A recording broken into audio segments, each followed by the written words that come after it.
नेहरू के समय में जो ब्लंडर हुआ था, इसके कारण कश्मीर को भुगतना पड़ा। जब हमारी सेना जीत रही थी, पंजाब का एरिया आते ही सीज फायर कर दिया गया और पाक ऑक्यूपाई कश्मीर का जन्म हुआ। अगर सीज फायर 3 दिन लेट होता तो पाक ऑक्यूपाई कश्मीर आज भारत का हिस्सा ब्लंडर था। इस देश की इतनी जमीन चली गई। मान्यवर, यहां से किसी सदस्य ने कहा, एक शब्द प्रयोग पर बहुत बड़ी आपत्ति की। मैं वो शब्द प्रयोग की अनुमोदन करने के लिए आज मेरी बात कहना चाहता हूं। मैं वो शब्द प्रयोग को सपोर्ट करना चाहता हूं। वो शब्द प्रयोग था नेहरूवियन ब्लंडर। नेहरू के समय में जो ब्लंडर हुआ था, इसके कारण कश्मीर को भुगतना पड़ा।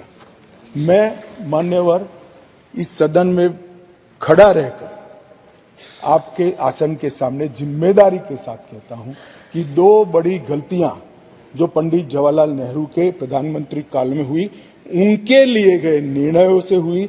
इसके कारण सालों तक कश्मीर ने सहन करना पड़ा। एक सबसे बड़ी गलती, जब हमारी सेना जीत रही थी, पंजाब का एरिया आते ही सीज फायर कर दिया गया और पाक ऑक्यूपाई कश्मीर का जन्म हुआ। अगर सीज फायर 3 दिन लेट होता तो पाक ऑक्यूपाई कश्मीर आज भारत का हिस्सा।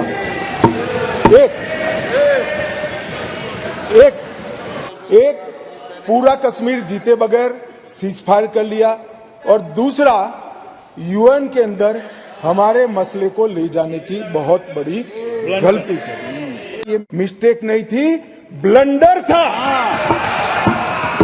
इस देश की इतनी जमीन चली गई। मान्यवर, यहां से किसी सदस्य ने कहा, एक शब्द प्रयोग पर बहुत बड़ी आपत्ति की।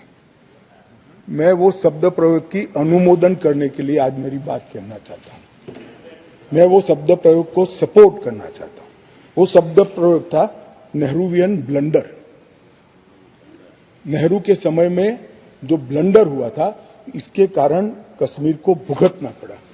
मैं मान्यवर इस सदन में खड़ा रहकर आपके आसन के सामने जिम्मेदारी के साथ कहता हूं कि 2 बड़ी गलतियां जो पंडित जवाहरलाल नेहरू के प्रधानमंत्री काल में हुई, उनके लिए गए निर्णयों से हुई।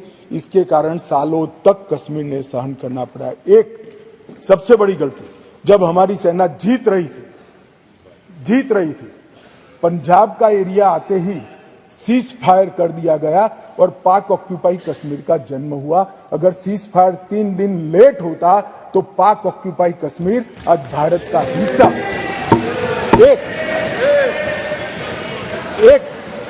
एक पूरा कश्मीर जीते बगैर सीज फायर कर लिया, और दूसरा यूएन के अंदर हमारे मसले को ले जाने की बहुत बड़ी गलती की। ये मिस्टेक नहीं थी, ब्लंडर था।